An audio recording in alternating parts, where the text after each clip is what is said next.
여러분 안녕하십니까? 광주 MBC 뉴스데스크입니다. 정의당과 진보당 등 진보계열 정당들이 초심으로 돌아가 광주 정치를 바로 세우겠다며 유권자들의 지지를 호소했습니다. 특히 일당 독점을 막고 차별받고 소외받는 사회적 약자들을 위해 대안 정치 세력이 꼭 필요하다고 강조했습니다. 한신구 기자의 보도입니다. 대선이 끝난 뒤 석 달도 안 돼 치러지는 지방선거. 더욱이 거대 양당의 틈바구니 속에서 진보 계열 정당들은 후보 알리기조차 어려운 힘든 선거를 치르고 있습니다.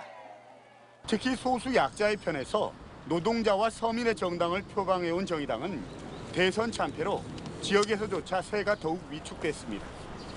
그렇지만 광주에서부터 정의당을 바로 세우고 혁신의 바람을 일으켜 대안정당으로 우뚝 서겠다며 다시 한번 유권자들의 지지를 호소했습니다. 어려운 토양에서도 대한야당의 싹을 틔우기 위해 고군분투하고 있는 우리 정의당 후보들이 시민 편에서 일할 수 있도록 기회를 주십시오. 진보당 역시 광역시의회 교섭단체 확보를 목표로 선거운동이 끝날 때까지 158시간 철야 유세에 들어가기로 했습니다. 특히 더불어민주당을 빼고 광주시의원 선거구에 후보 6명을 낸 곳은 진보당뿐이라면서 광주 정치를 바로 세우기 위해 진보당에 힘을 실어달라고 호소했습니다. 진보당이 한번 제대로 일해내겠습니다. 그러기 위해서는 기회가 필요합니다.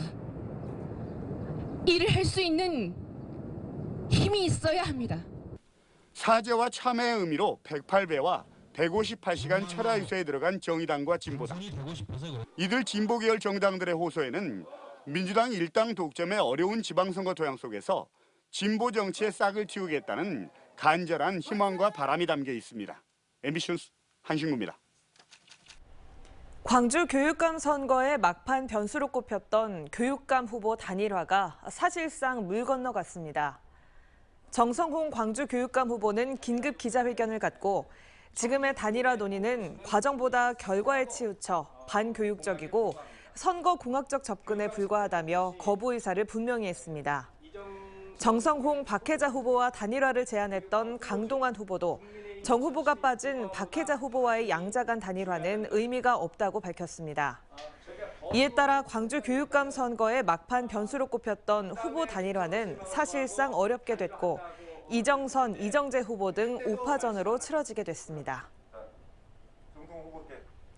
지방선거의 관심 선거구를 점검해보는 기획보도. 오늘은 무소속으로 3선에 도전하는 현 단체장과 그 자리를 노리는 3인의 후보들이 치열한 승부를 펼치고 있는 나주시장 선거구입니다. 송정근 기자의 보도입니다. 민주당 경선부터 15명의 예비 후보가 나서 뜨거운 선거 일기를 보여줬던 나주시장 선거. 민주당 경선 배제에 반발해 탈당한 뒤 무소속으로 3선에 도전하는 강인규 현 시장의 최대 강점은 높은 인지도와 조직력입니다. 강 후보는 민선 7기의 최대 현안이었던 SRF 열병합 발전소 문제와 관련해 가동 중지를 위한 협상과 합의를 민선 8기에서 진행하겠다고 밝혔습니다. 또 LG화학 관내 이전 등 나주에 남아있는 현안 과제를 해결해 중단 없는 나주 발전을 이끌어가겠다고 약속했습니다. 그동안 장기 과제들 중에 처리하지 못한 일들을 마무리를 좀 하고 저의 생활 정치를 마감하고자 합니다. 치열한 경선 끝에 공천장을 거머쥔 윤병태 민주당 나주시장 후보는 SRF 발전소를 LNG와 수소연료전지 발전소로 바꾸겠다고 밝혔고 원도심을 역사문화관광 1번지로 만들어 나주를 균형 있게 발전시키겠다고 약속했습니다. 또 혁신도시 내 과밀학급 문제를 해소하기 위해 초등학교와 중학교를 신설하고 명문고를 유치하겠다고 강조했습니다. 나주의 미래를 결정하는 대단히 소중한 선택입니다. 여러분, 지난 8년 무능과 부패로 얼룩진 지난 8년을 엄중히 심판해 주시고 민주당 공천에 불공정을 제기하며 국민의힘 후보로 선거에 뛰어든 지찬환 후보는 SRF 문제를 가장 먼저 해결하겠다며 당의 지원을 받아 발전소를 이설하겠다고 약속했습니다.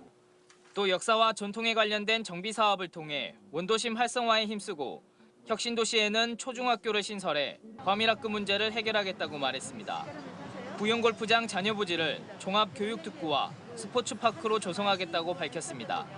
나주시 전체의 그림을 다시 그려서 나주 미래의 100년을 계획하고 설계를 해나갔습니다. 그리고 국민의힘의 중앙집권당의 예산 폭탄을 지원받아 나주의 발전을 이루겠습니다. 오랜 나주시청 공무원 경험을 내세우며 출사표를 던진 양승진 후보는 SRF 문제에 대해 불량 SRF 사용을 막는 등 철저한 연료 관리로 시민의 건강권과 환경권을 지키겠다고 말했습니다. 또 원도심에는 연립주택을 더 많이 지어 인구 유입을 이끌겠다고 이야기했습니다. 저거는 문화재법에 걸려가지고 3층 이상 못 줍니다. 그래서 다다섯 주택, 연립주택식으로 해가지고 밀집도를 더 높여서 용적률을 더 높일까 합니다. 그래서 인구 유입에 차질이 없도록 하겠습니다. 사실상 윤병태 후보와 강인규 후보의 양강구도 속에서 치러지고 있는 나주시장 선거. 3선 도전에 대한 피로감과 민주당의 공천 불협화음이 어떤 표심으로 나타날지 관심을 끌고 있습니다. MBC 뉴스 송정근입니다. 대낮에 음주운전자가 몰던 화물차가 도로가 인도로 돌진해 인명피해가 났습니다. 날벼락 같은 사고로 자전거를 타고 있던 시민 1명이 숨지고 보행자 1명은 크게 다쳤습니다. 임지은 기자가 취재했습니다. 광주 동구의 왕복 4차선 도로. 화물차가 중심을 잃고 휘청휘청 거리더니 갑자기 속력을 내며 인도로 향합니다. 질주하는 화물차는 횡단보도 신호를 기다리던 자전거 운전자와 보행자 1명을 그대로 덮칩니다. 음주운전자가 몰던 화물차는 이곳 인도로 갑작스럽게 돌진해 경계석을 들이받고 상가 앞에서 멈춰 섰습니다. 오늘 오전 11시 20분쯤 광주 동구 계림동의 한 아파트 단지 앞 도로에서 29살 남성이 몰던 1톤 화물차가 사고를 낸 것입니다. 아주 빵빵 가고 검은 물전이 소리가 이렇게 나더라고요. 그래 나와서 보니까 이미 난장이 돼 있고 사람이 이미. 긴급 출동한 소방대원들이 구조 작업을 벌였지만 자전거를 타고 있던 40대 남성은 그 자리에서 목숨을 잃었고 보행자는 크게 다쳐 치료를 받고 있습니다. 현장에서 경찰이 측정한 운전자의 혈중 알코올 농도는 0.106%, 면허 취소 수준입니다. 운전자는 사고 직후 경찰 조사를 받는 과정에서도 만취한 상태였던 것으로 알려졌습니다. 술에 취해서 아직 정확하게 음주운전 사망사고이기 때문에 추가적으로 내일 조사 예정인데 경찰은 특정범죄 가중처벌법상 위험운전 치사상 혐의로 화물차 운전자를 입건해 조만간 구속영장을 신청할 계획입니다. MBC 뉴스 임지은입니다.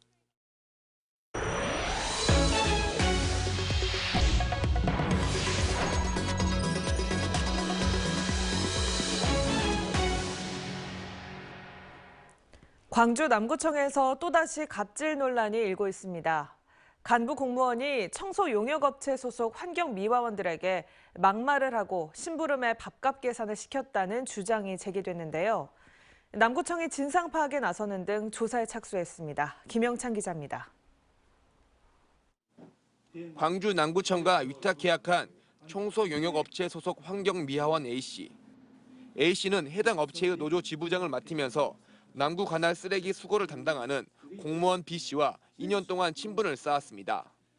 하지만 A씨는 공무원 B씨로부터 업무 보고를 제대로 하지 않았다는 이유로 수차례 모욕적인 말과 함께 심부름, 밥값 계산을 요구받는 등 갑질에 시달렸다고 주장합니다.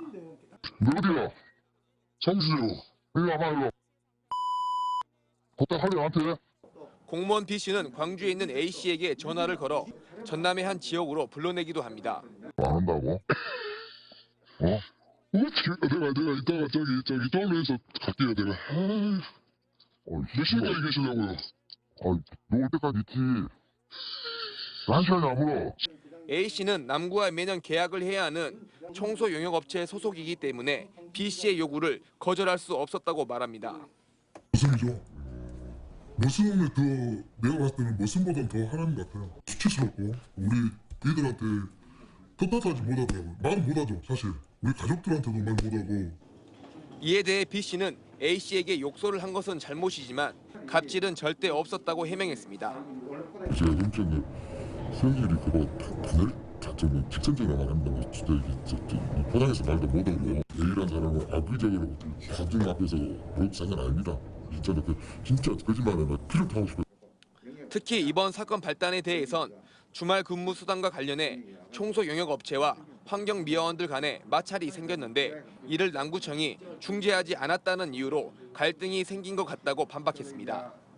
남구청은 B 씨의 갑질 의혹에 대해 청소 용역 업체와 미화원 등을 상대로 진상 파악에 나섰습니다. 또 폭언과 밥값 개선 등 업무를 벗어난 부당한 지시가 드러날 경우 징계위원회를 열고 징계 수위를 결정할 방침입니다. MBC 뉴스 김영창입니다. 광주의 한 아파트 신축 공사 현장에서 콘크리트 타설을 돕던 노동자가 숨진 사고와 관련해 건설노조가 경영 책임자 처벌을 촉구했습니다. 전국건설노동조합 광주 전남 본부는 성명을 내고 아파트 신축 현장에서 발생한 사고로 30대 노동자가 목숨을 잃었다며 보여주기식 안전조치 강화는 중대재해로부터 노동자의 생명을 지켜줄 수 없다는 사실을 똑똑히 보여준 사례라고 지적했습니다.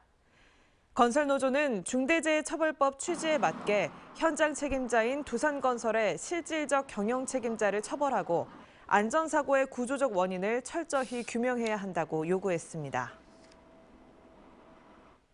광주경찰청이 광주 화정동 아이파크 붕괴 사고와 관련해 HDC 현대산업개발 하원기 대표이사를 형사 입건했습니다. 하 대표이사는 아파트 신축 공정 전반을 감독할 관리자를 충분히 배치하지 않는 등 품질 관리를 소홀히 해 붕괴 사고를 일으킨 혐의를 받고 있습니다. 경찰은 하 대표이사를 사전 입건해 정확한 소환 조사 일정 등을 조율하고 있습니다. 광주 전남 지역에서 코로나19 확진자가 이틀째 1000명대를 기록했습니다. 방역당국에 따르면 어제 광주에서는 기존 확진자의 접촉 등 산발적 감염으로 814명이 확진 판정을 받았습니다. 전남은 순천 200여 명, 여수 100여 명 등으로 22개 시군에서 946명이 확진됐습니다. 이에 따라 누적 사망자는 광주 552명, 전남은 어제 1명이 숨지면서 누적 사망자는 451명으로 늘어났습니다. 주기환 국민의힘 광주시장 후보 캠프 측이 현역 국회의원의 비서관이 한국에너지공대 경력직에 채용된 것을 두고 특혜라며 문제를 제기했습니다.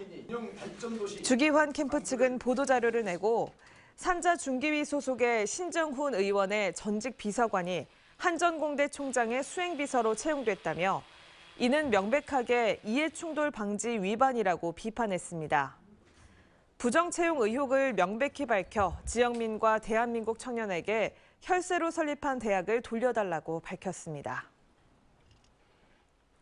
6일 지방선거 공식 선거운동 과정에서 발생하는 주요 민원은 소음과 교통 불편인 것으로 나타났습니다. 광주 전남경찰에 따르면 거리 유세 관련 신고 건수는 모두 304건으로 유형별로는 소음 신고가 153건, 통행 방해 등 교통불편 관련 신고는 71건으로 집계됐습니다. 한편 선거운동 소음 기준은 자동차 확성장치 기준 127데시벨 이하로 규정돼 있습니다.